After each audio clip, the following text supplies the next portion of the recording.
Vamos ver agora a diferença entre incógnita ou variável, né?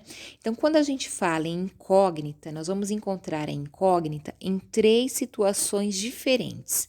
A primeira delas é quando nós tivermos uma equação do primeiro grau, por exemplo, 4p mais 8 igual a 15.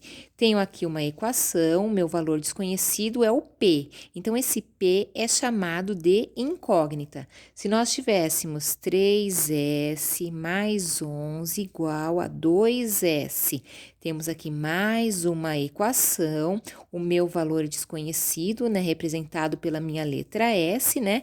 Então, esse S é chamado de incógnita. Se nós tivéssemos 5z mais 11 igual 2z menos 2, aqui nessa equação, a minha letra, o meu valor desconhecido é a minha incógnita, né? Então, nesse caso aqui, a minha incógnita seria o z, tá? Então, na equação do primeiro grau, né, o valor desconhecido, sempre representado por uma letra, é chamado de incógnita. Nós vamos encontrar em sistema de equações, né, que nós ainda não vimos. O sistema de equações, ele tem esse formato. Vai ter sempre essas chaves, né? Dentro dessas chaves, nós vamos ter sempre duas equações. Em cada uma dessas equações, eu vou ter dois valores desconhecidos, tá? Igual aqui. 3x mais 4y igual a 22, por exemplo. E se nós tivéssemos 5x mais 8y igual a 34. Neste primeiro momento, vocês não vão precisar encontrar quem é o x e quem é o y, tá? Nós vamos estudar isso mais para frente. Neste primeiro momento, vocês têm que saber que sempre que tiver esse formato, sempre que for um sistema de equações, nós vamos ter as letras, né, que são os valores desconhecidos, serão chamados de incógnitas. Então, nesse formato aqui, nós vamos ter incógnitas, tá? Então, x e y são incógnitas. E um terceiro caso, quando nós tivermos ângulos desconhecidos, né? Igual aqui, eu tenho o meu ângulo x, então o x, ele é uma incógnita. Aqui tem um triângulo, né? Tem um ângulo y desconhecido aqui dentro, então o meu y também é chamado de incógnita. Então, nesses três casos, eu vou ter as incógnitas. Agora, quando é que vai ser variável? Vai ser variável sempre que eu tiver equações com dois valores desconhecidos. Então, por exemplo, se eu tivesse 2a mais 3b igual a 15. Então, eu tenho uma equação, nessa equação eu tenho o a e o b, que são dois valores desconhecidos. Então, se eu tiver dois valores desconhecidos, eu tenho duas variáveis, né? Então, o a é variável, o b é variável. Então, se eu tivesse 5x mais 8y igual a 54, aqui eu tenho uma equação. X e y são valores desconhecidos, então eu tenho dois valores desconhecidos numa mesma equação, então x e y são chamados de variáveis, tá? Mas, professora, lá não era sistema de equações e não era incógnita? Observem que nesse formato eu vou ter um sistema, vou ter duas equações juntas, então nesse formato eu tenho incógnitas. Agora aqui não, eu tenho uma equação sozinha. Se a equação estiver sozinha, eu vou ter variáveis. Agora, se as equações estiverem juntas dentro de um sistema, eu vou ter incógnitas, tá? Então, se for sistema, incógnitas. Agora, se a equação estiver sozinha, eu vou ter variáveis, né? Então, se eu tivesse, por exemplo, 4m mais 2p igual a 28, então, MP são dois valores desconhecidos numa mesma equação, né? Essa equação está sozinha, não é um sistema, então MP são chamados de variáveis, tudo bem? Então, incógnitas ou variável, né? Tem uma pegadinha na questão número 7 da AP de vocês, né? Vai ter uma equação que vai parecer que são dois valores desconhecidos, né? Só que se vocês lerem com atenção o enunciado, lá vai estar fornecendo o valor de uma das incógnitas, tá?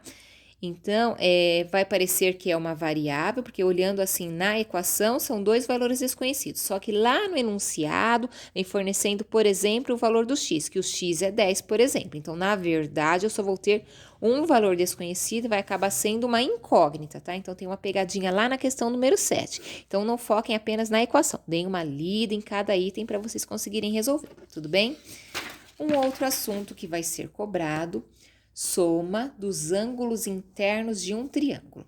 Sempre que vocês tiverem qualquer triângulo que vocês conseguirem imaginar, a soma dos três ângulos internos, dos três ângulos que ficam aqui dentro, vai ser sempre 180 graus, sempre. Então, aqui eu tenho o ângulo A mais o ângulo B mais o ângulo C. Então, se eu somar os três ângulos internos, sempre 180 graus, tá?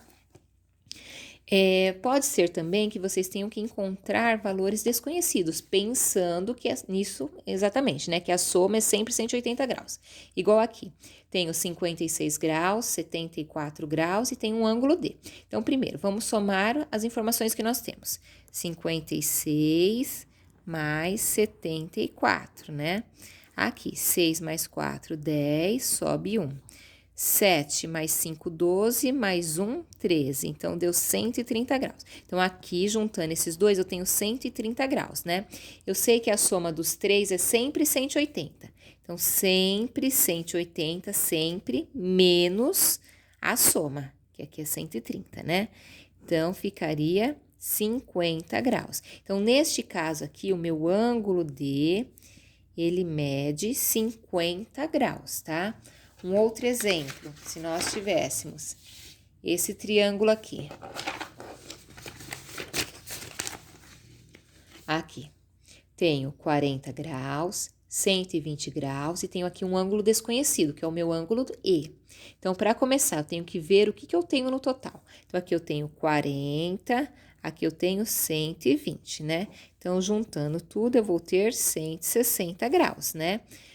Para saber o valor do meu ângulo E, tem que verificar o que falta para o 180. Então, aqui é sempre 180, sempre menos o que eu tenho, que é a minha soma, 160, né? Então, 180 menos 160 daria 20 graus. Então, aqui o meu ângulo E, que é o ângulo desconhecido, ele mediria 20 graus, tá?